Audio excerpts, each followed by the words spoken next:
I, 28M, and my girlfriend, Kat, 25F, have been together for a little over 2 years. Our relationship has been pretty awesome. She really lights up my life, and I adore her. Yesterday, I was helping Kat move to her new house. Everything was normal until the bottom of the box that I was carrying up to her room fell through, and it all ended up on the floor. Everything that was in the box was okay except for the small wooden/wicker box that split a little bit around the hinges for the lid. Because of the way the little box split, a photo had slid out. I opened the lid so that I could put the photo back in. I wasn't trying to snoop at all, but I decided to look at some of the photos. It was a lot of family, pets, and friends from different places and life stages. Then, I came across a few photos of Kat in a hospital bed holding 2 newborn babies, followed by more pictures of the babies.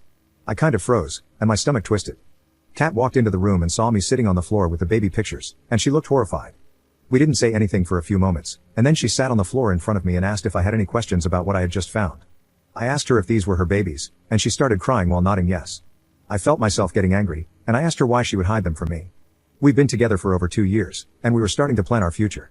I told her that I didn't want to be a stepdad, and she had told me that she didn't want to have children. At this point, I was yelling, and she was just crying, not saying anything until she blurted out, "They're not alive anymore." I didn't have anything to say, and I couldn't stand to look at her, so I left. I decided to call my parents, and I told them everything that I wrote in this post. My dad said that I needed to talk to her and that I was rude and unempathetic in the way that I handled things, and my mom totally reamed me out for walking out on a good woman who has clearly gone through something traumatic enough that she never wanted to talk about it because I couldn't handle myself for 10 minutes to let her explain. My best friend thinks that I'm justified though. She's been trying to call me and sending me texts asking to meet with her so that she can explain everything, but I just feel betrayed and confused. I don't know where to go from here. Update 1. I'm not sure how many people will be interested in this update, but I figure I'll put it up. On Monday night, shortly after having my rear handed to me by everybody in the comments and DMs, as well as my mom telling me that I'm not the son she raised, I decided to call Kat and ask her if we could talk about everything. She said yes, but that it's an in-person talk, so we made plans for me to go over to her place Tuesday evening. I couldn't focus on anything at work, so I cut my day short and went to her place earlier in the day. It was a difficult conversation. She told me about how she ended up in an abusive relationship when she was just under 18. She talked about how this man had so much control over her that she could hardly even breathe, and the vile things he would say and do to her. Eventually, he got her pregnant by force, and she wanted to terminate, but he basically locked her inside until she was too far along to do anything about it. The twins were born, and she knew that she needed to escape with both of them. She played happy family and did her best while she made arrangements and healed physically. Having twins gave her an excuse to have her mom come around to help with everything, including documenting and escaping. Everything was ready to go when the twins were 1 year old, and Kat was 20. He figured it out towards the end, and when he realized he wouldn't be able to stop her, he unalived the kids, tried unaliving her, and unalived himself. She told me about the guilt she felt in so many ways, from wanting to terminate them to begin with, to having kids with the wrong person, to not being able to get them out safely, and why she deserved to live when her babies didn't. She went through a ton of therapy and was eventually able to get to a good place and start living again, thriving honestly. She said that she didn't think she could love again, and she fell in love with me unexpectedly, so she never thought about how she would share this part of her past with a new partner. She found it easier and safer to just never bring it up but apologized for not telling me sooner. I told her that she has nothing to apologize for and that my initial reaction was unjustified. I should have stayed and talked to her. I shouldn't have raised my voice at her. Everything I did was wrong, and I am so sorry for not being a better partner and a better man.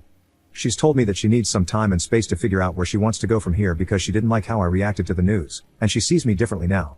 I messed up, and now I might lose the most incredible woman I've ever known.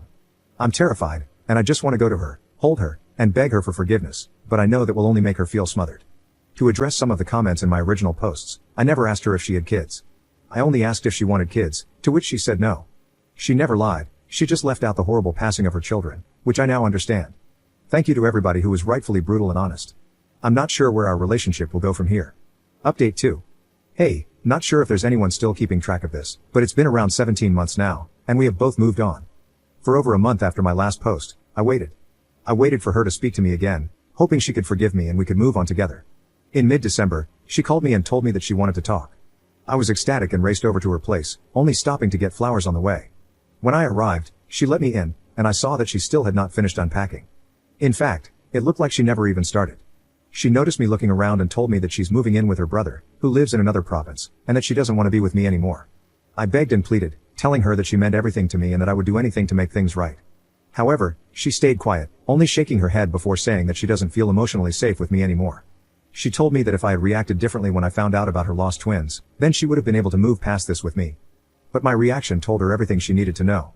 You made my traumas about you and your backwards feelings and reacted explosively over something that has nothing to do with you. How could I ever trust you to work through anything difficult? Then she asked me to leave. I put the flowers on the counter and left. A week later, she texted me to tell me she had a box of my things and I needed to come get them. When I arrived, the door was unlocked, and I walked inside. The house was completely empty aside from a box with some of my clothes, pictures, trinkets, and gifts, all memories of us. The flowers I brought her were wilted with a note that read, "Lock the door when you leave." Fast forward a few days, it's Christmas Eve, and I went over to my parents' place. We had a quiet evening, and as per tradition, my siblings and I stayed the night.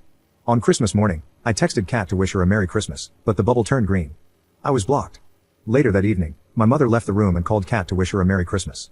Previously, I did tell my parents that she had kids that passed away, how I found out by accident, and what my reaction was, but I never gave them all the details that came from my second conversation with Kat. My mother came back in tears, seething with rage, and screamed at me to get the hell out of her house. Kat told her everything, and in excruciating detail. I was effectively disowned by my family, with the exception of one brother. My life was falling apart faster than I could gather the pieces, and I slipped into a deep depression. For months, running on autopilot, I drank too much and used substances too much and let myself go. After a string of bad decisions, my brother who kept contact convinced me to go to therapy. It was hard, but it helped a lot, and I soon started picking myself back up. A couple of months ago, I was scrolling through social media and saw a post featuring Kat from a mutual friend of ours. They were on a group vacation, and Kat had a new boyfriend. I decided to send our mutual friend, Anna, a DM asking about Kat, and I was met with a surprisingly friendly response of mild and vague info. She's doing well and thriving in BC. We continued to chat for a few days before we decided to meet for coffee. We have been seeing each other since, and recently, we made things official. I love her more than life itself, and I plan on marrying her one day, but my heart still aches for how I hurt Kat. Edit. Anna does not know. The story Kat gave her was that she fell out of love with me, so she ended it, and I never corrected her. I assume it's because she doesn't want to tell people her story. As for being in love with Anna after only a few months, when you know, you know. I did love Kat, I loved her very much, but not how I love Anna.